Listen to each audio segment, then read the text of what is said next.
Globalism versus nationalism has become one of the laziest binaries in modern politics. It reduces complex questions of power, governance, and accountability into a slogan, and in doing so, it prevents us from asking the only question that actually matters: who sets the rules and at what level? But what does globalism even mean today? And how is it relevant to the multipolar world we see unfolding? And perhaps even more importantly for this episode, am I a globalist?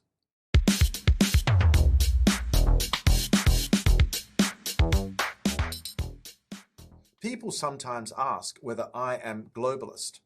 Globalist is a term we are hearing more and more these days, but it means different things to different people.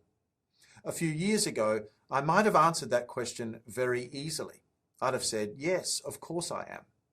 But today, when we see the way the word is used, I have to pause, because globalist no longer means what it used to mean.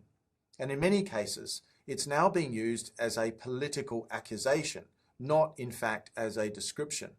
So in this video, I want to do three things. First of all, I'd like to explain how the term globalist is commonly being used today. Secondly, I'd like to explain why I think the way it's framed as the opposite of nationalism is fundamentally wrong. And thirdly, I'd like to explain what my version of globalism actually is and why it does not undermine nation states at all. When people use the word globalist today, they're usually not talking about trade, travel, cultural exchange, or a passion for the world at large. They're talking about something much more specific. They mean elite networks, large corporations, financial institutions, and global organizations that somehow seem to operate above or outside national democratic control, and that they use international rules and agreements or institutions to advance narrow special interests. In that framing, globalists are seen as bypassing nation states, weakening sovereignty, and hollowing out democratic accountability. And it's important to say this clearly. This critique didn't come out of nowhere.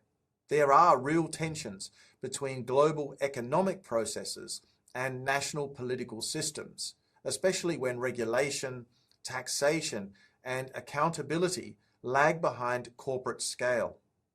Just think of the largest tech companies, or even banks, each of which spans the world and is quite difficult to even understand, let alone to regulate, at the level of the nation state. So the frustration people feel is not imaginary, but here's the problem. The dominant framing today treats globalism and nationalism as opposites, as if one somehow had to choose between either strong nation states or open global interaction. That framing is wrong. It's wrong historically, it's wrong economically, and it's also wrong in practice. Nation states are not optional.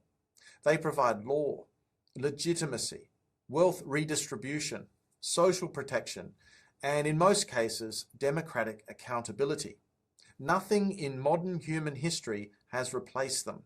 But at the same time, human interaction has always crossed borders. Trade, migration, culture, science, ideas, and also relationships, just to name a few. Those things did not start in the 1990s. They didn't start with the internet, and they also didn't start with modern finance either. They are part of exactly how civilization works. So the real question is not globalism or nationalism. The real question is who sets the rules and at what level. And this is where I need to be personal for just a moment. For most of my adult life, I would have happily described myself as a globalist, or at least a citizen of the world. Not because I believed in elite coordination or technocratic rule, but because I believed in people trading freely with one another, exchanging culture, traveling, learning languages, forming relationships across borders, and not being artificially constrained by where they happen to be born. That kind of globalism is very much bottom-up. It's human, it's decentralized, and it doesn't require anyone to surrender political control to distant institutions. But as the word globalist has been repurposed to mean something else, something that is very much top-down, elite-driven, and often opaque, I can no longer recognize myself in it, not because I've changed my values, but because language has changed. The real tension in today's world is not between global interaction and nation states. It's between global business and national regulation. Many corporations now operate seamlessly across borders. They move capital, data, goods and services globally. But regulation, taxation, and enforcement are still largely stopping at national borders. That mismatch creates power asymmetries, accountability gaps, and also sometimes political backlash. And when those gaps aren't addressed properly, people reach for the nearest explanation, which often becomes globalism as a catch-all villain. But blaming human openness for institutional design failures doesn't actually fix the problem. So, am I a globalist? Well, if the question means, do I support elite rule over democratic nation states? The answer is no. If it means, do I think global institutions should override local accountability by default?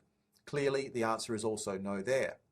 But if it means, do I believe people should be free to trade, travel, exchange culture, and cooperate across borders within strong, legitimate nation states? Then the answer is absolutely yes. And the challenge of our time is not choosing between the global and the national. It's learning how to govern the intersection without collapsing into slogans. But what do you think? Is today's popular use of the term globalism correct? If not, to what should we be referring when we label someone as a globalist? Let me know in the comments section below. If you've enjoyed the video, hit that like button. And if you've not already done so, subscribe to the channel. And on that note, I'd like to thank you very much for your attention today. And I certainly look forward to seeing you again soon in the next episode of Climate Mundial. Bye for now.